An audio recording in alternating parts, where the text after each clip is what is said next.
This is war.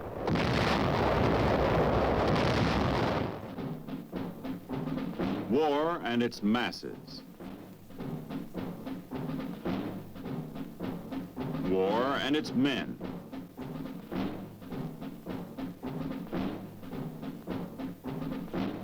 War and its machines.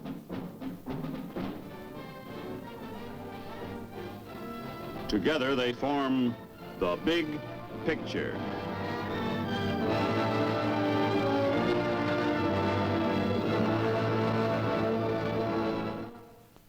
Welcome to The Big Picture. I'm Captain Carl Zimmerman. The Big Picture is a report to you from your Army, an Army committed by you, the people of the United States, to stop communist aggression wherever it may strike. The Big Picture traces the course of events in the Korean campaign through first-hand reports of our combat veterans and through film taken by combat cameramen of the armed forces produced by the Army Signal Corps. These are the men who daily record on film the big picture as it happens, where it happens. Today, our big picture will show the United Nations forces counterattack against the Red Spring Offensive. You'll see our troops advance in spite of the spring mud and rain, with support from our air, artillery, and naval forces.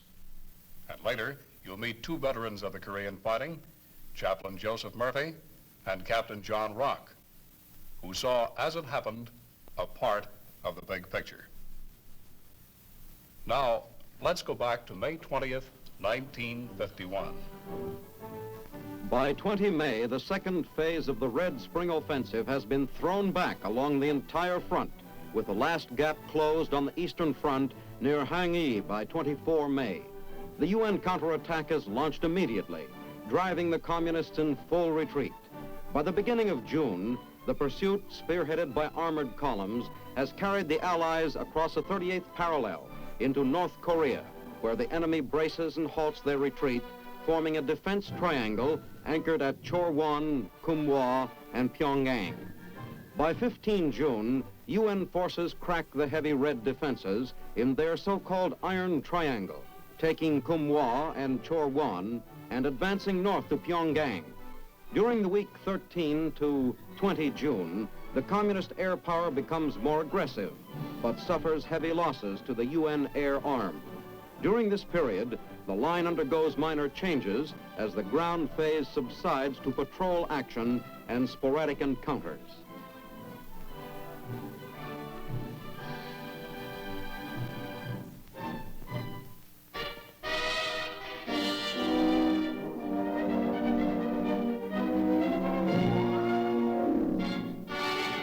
Allied units push northward along the entire front as the tide of battle changes decisively in Korea. A tank infantry force takes up the pursuit of the exhausted Reds, who bogged down in the second stage of their unsuccessful spring drive. The enemy, who has suffered huge losses in men and materiel, is retreating toward North Korean mountain strongholds. Withdrawing along a front of more than 100 miles, Red units find themselves under constant attack from the well-organized UN troops. Enemy lines of supply and communication are placed under continuous aerial and artillery bombardment. Here, the infantrymen prepare to blast the Reds from still another hilltop with coordinated fire and high explosive shells.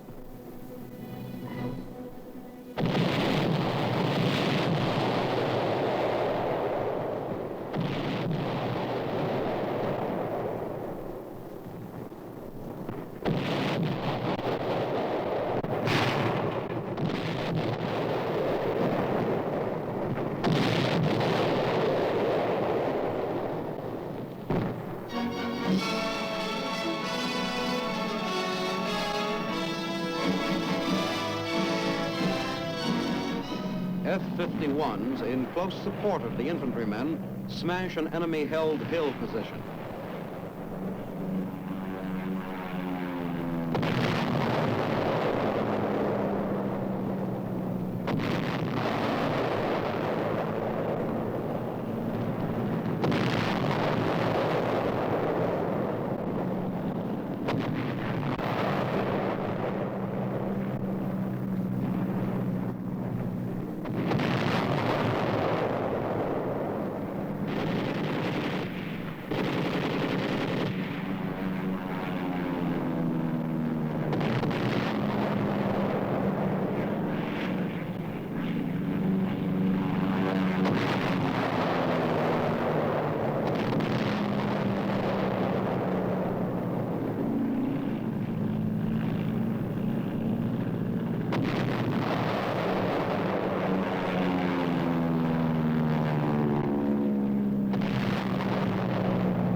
Muddy roads hamper the UN ground forces as they continue their offensive. The rapidity of the UN advance has cut off many large red units fleeing the attack from the south. Artillery crews must service their guns, bad weather or not.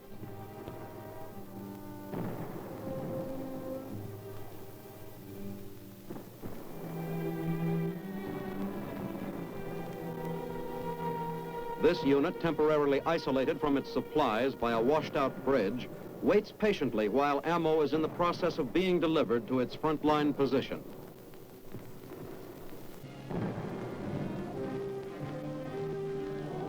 An airlift delivery of the artillery ammo has been decided on, and a break in the weather allows this resupply by air. Once considered an emergency measure, this method is now a routine logistical operation. The cargo planes, which have been dubbed by the soldiers as Flying A-frames, come over in the drop zone, releasing more and more of the vitally needed ammunition. The delays caused by the strong torrential rains allow a great number of the retreating communist forces to escape north. But with their ammunition stores being constantly replenished, regardless of poor weather, UN artillery continues its heavy pounding of the enemy. The UN offensive is slowed temporarily, but continues moving into North Korea.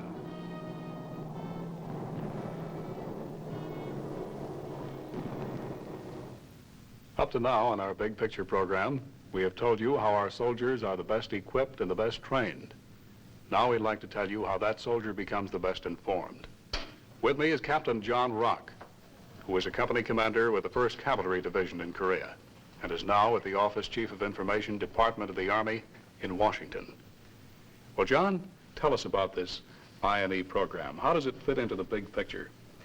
Carl, the information and education program of the Army has as its objective to make our soldier the best informed soldier in the world and to raise the educational standards of the Army. Now, actually, we have 2 programs here, the information and education. That is true. Tell us how this soldier becomes the best informed. Well, in Korea, which is the topic we're most interested in at the present time, Carl, the soldier has the Army's information radio service, which brings him news not only of what is going on in Korea, but what is going on all over the world. The program is on the air continuously for about 23.5 hours daily. Then, too, he has various publications. The biggest one, of course, being the Stars and Stripes. Here I have a copy. The Stars and Stripes are brought down to the troops on an average of about 1 to every 5 men. You'll see the map that's on this, Carl. It gives the man an opportunity to see exactly where he fits into the big picture. Well, you've told us about newspapers, radio. In what other ways is this soldier informed? Upon rotation off the front line, when it is possible, the commander holds what is known as a command conference. And these conferences are based on an armed forces publication known as the Armed Forces Talk. Here is a copy of one. This particular talk is entitled Communism, the What and the How. The man is told of communism, what it has done, and how it is working. Then he is given an opportunity to express his own views concerning communism and to ask questions concerning the subject. Now, how about the other part of this program, John? How is this soldier educated? Well, Carl, the education program is divided into 2 parts. First of all, every soldier in the Army must have the equivalent of at least a 5th grade education. If he does not, he must go to school and secure it. That particular part of the education program is mandatory. Every soldier must have the equivalent of at least a 5th grade education. That's just the basic requirement. That is the basic requirement. Over and above that, the soldier is given an opportunity to advance himself in education by taking either extension courses or attending some of the universities which have been set up within the theater so that he can advance in education. Well, now, John, you were a company commander in Korea. First of all, the mission of the Army is to win battles, right? That sure is. Well, now, how does this fit into making this soldier a good fighting man? Carl, we can never have a good fighting man unless he knows what he is fighting for and why he is fighting. And through the information program and the educational program, that message is being brought to the soldier. And by getting it, he is becoming a better fighting man. Thank you, John. And now let's watch this, soldier, as the UN offensive in May and June of 1951 goes on. An artillery battery prepares for a fire mission to aid UN forces in their counterattack. The men assemble a newly arrived shipment of 155mm howitzer shells for their powerful weapon. Each shell weighs 97 pounds. After stacking the shells, fuses are screwed on. The breech block is carefully cleaned and oiled during the lull between fire missions. This outfit has fired over 130,000 rounds in support of infantry, expending over 6,240 tons of shells. Here, the artillerymen adjust the equilibrator springs to balance the muzzle. Acting as a team, the men move swiftly to load the pieces. Last-second fire adjustments are completed, and the big guns go into action.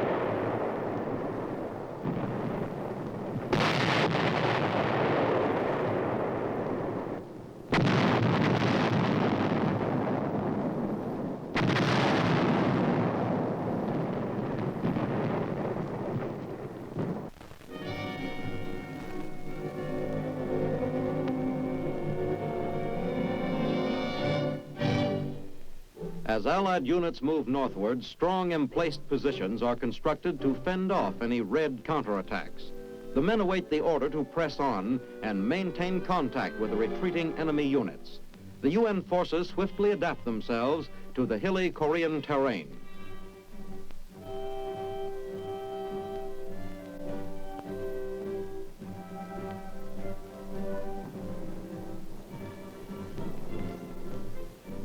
Infantrymen conceal themselves with automatic weapons in the deeply emplaced bunkers. A 75mm recoilless rifle is put to a thorough cleaning.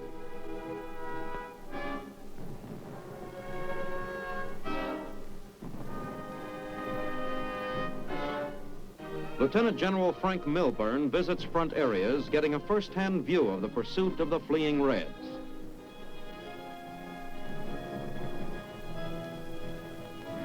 The men jump off, continuing their part of the Allied counterattack. UN infantrymen, well armed and well supplied, are capturing large hauls of enemy prisoners for the first time in the Korean War. During this period, enemy prisoners numbered 10,000, more than 3 times as many as have surrendered since Red China's intervention. The enemy gives up rapidly the terrain it cost him so much to capture.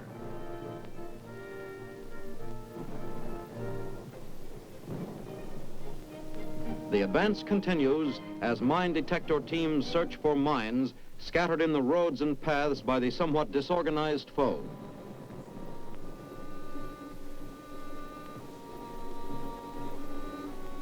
Out of curiosity, one soldier glances at a Red surrender pamphlet purporting to contain pleas of captured UN soldiers. From an observation post, supporting fire is directed against Red strongpoints. Mortars are set up and zeroed in.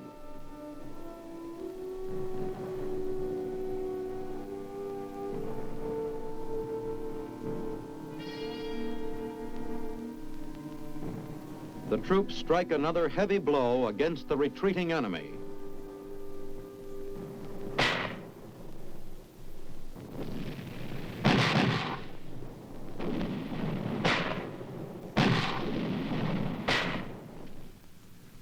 About this time, while the fighting was going on, there was a very popular Jeep rolling around the front lines that was called Life with Father.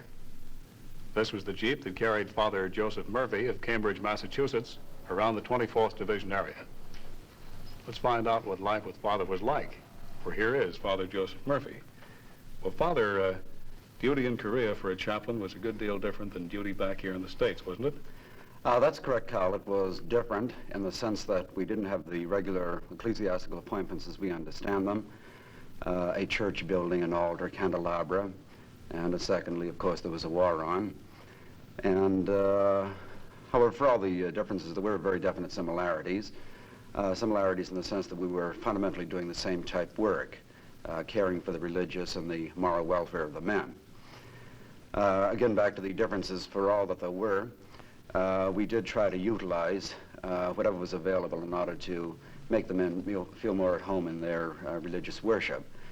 To give you a couple of illustrations, I recall at one time we had a nail drop, and the men salvaged a red nylon parachute for me. We patched it together, and then we used to spread that over the hood of the Jeep when celebrating Mass. And again, we had a little gal friend in Korea. She was known affectionately by the soldiers as Our Lady of the Foxholes. And when we had a Mass or a Rosary devotion, we'd give her a very prominent position. Well, Father, she seems to have lost part of her halo. Yes, she has, Carl. And I suppose it's only fitting that, inasmuch as so many of her men were wounded by the war, that she too carry at least one scar. That's well put, Father. Well, overseas, you got very close to your men, didn't you, Father? That's correct, Bob. Carl, rather, it was a question of the one family, and we're all undergoing the same experiences. And whatever came, it was the family, the men and ourselves together that had that experience. Well, here's a question, Father, I'm sure all our viewers want me to ask you. Are there any atheists in foxholes? Well, I must confess that after experience in Korea, I am convinced there are no atheists in foxholes. However, I will say in all honesty that it took 2 wars to make believers out of some of the men. Well, Father, you were at the front there, and the boys always weren't Catholic. There were other denominations there, too. Did you take care of all of them? Yes, we did, Carl. We tried to, of course, to provide chaplains of the men's own suasion, Protestant and Jewish, but when such chaplains were not available, then I would hold a general service for all the non-Catholic personnel. Certainly, Father, you've conducted services in many different locations, too, haven't you? Yes, in a variety of sets, locations, in bunkers and the sides of roads. The thing is that no place was too remote, no place was too small, no place was too bombed out, not to be utilized for a religious service. And many times, Father, you held these services under fire, didn't you? Yes, Carl, occasionally we did.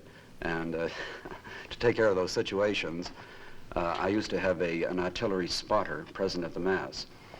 At the conclusion of the Mass, the priest turns to the congregation. He says in Latin, "Ite missa est," which means the Mass is finished. Well, now during our Masses in Korea, the artillery spotter adapted himself to the Latin usage, and if there was any incoming artillery during the course of the Mass, he would immediately yell out, "Ite missa est," which meant for him, and of course for ourselves, that the Mass was temporarily finished and we all ducked for cover. I bet it was never said with more emotion, Father. You're not kidding. Well, about this soldier again, you said you got very close to him. What did you think of him, Father? The word for the American soldier is admirable, and I think, frankly, we should put it in the superlative and say most admirable. For the first few months in Korea, the American soldier was strictly a teenager, a Bobby Soxer.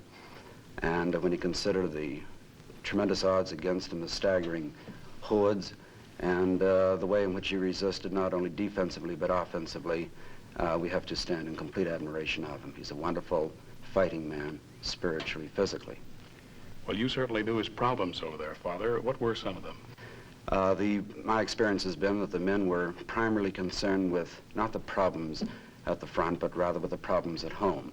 And of course, the distance from home multiplied those problems, as did a certain frustration, their inability to be at home in the immediate future. Well, now, how can this be remedied, Father?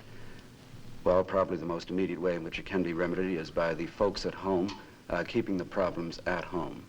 The fighting man has enough to concern him in the fighting zone without being unnecessarily burdened by the unpleasantries back at home in the States. Where would you most prefer duty, Father? In Korea, in a battle zone, or here in the States?